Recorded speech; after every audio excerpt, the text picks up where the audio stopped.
আজ ছিল শুক্রবার।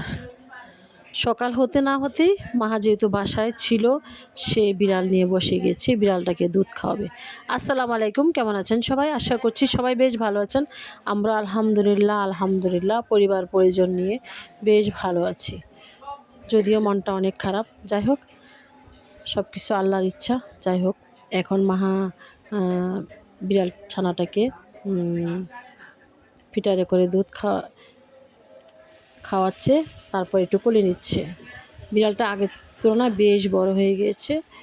দেখতে দেখতে বিড়ালের বয়স প্রায় 1.5 মাস হয়ে গিয়েছে। যাই হোক, সে এটাকে আদর করে কোলে নেয়।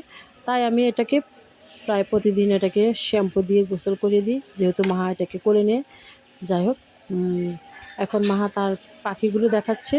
সে তো খুবই খুশি পাখি এবং বিড়াল নিয়ে। যাই হোক, সে যেভাবে খুশি থাকে আমাকেও সেভাবেই চলতে হবে।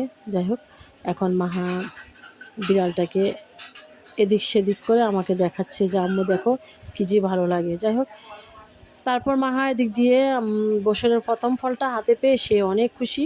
সে এই বছরের প্রথম আম সে হাতে পেয়ে গিয়েছে। হাতে পেয়ে সে আমটাকে সবার সাথে শেয়ার করছে। দেখছে যে আম্মু আমটা অনেক সুন্দর, বেশ ভালো লেগেছে। আমগুলো বেশ বড় বড় ছিল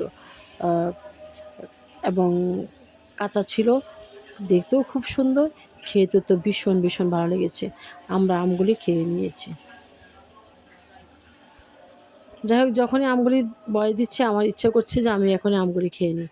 আর এপার দিয়ে আমি দেখি অনেক রোদ উঠেছে, তাই আমি এখানে কিছু তেঁতুলের আচার দিয়েছিলাম।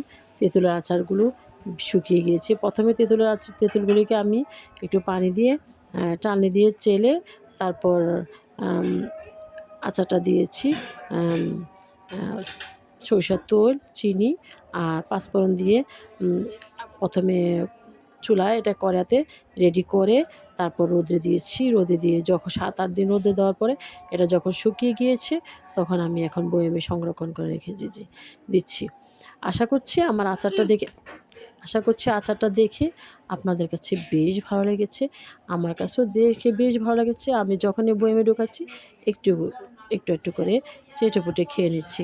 যাই হোক, আচারগুলো এখন আমার বয়মে ঢোকানো শেষ। আমি এ পর্যায়ে এসে সুন্দর করে আচারের ঢাকনাটা দিয়ে তারপর এটাকে সংরক্ষণ করে রেখে দেব।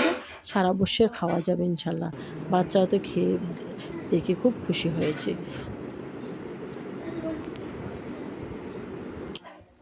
যাই হোক, আলহামদুলিল্লাহ আমার আচারটা একদম রেডি।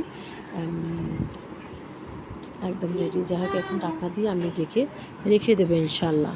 এটা আমি সারা বছর খেতে পারবো, আর নষ্ট হবে না। এভাবে আচার বানালে আর নষ্ট হওয়ার সম্ভাবনা একদম থাকে না।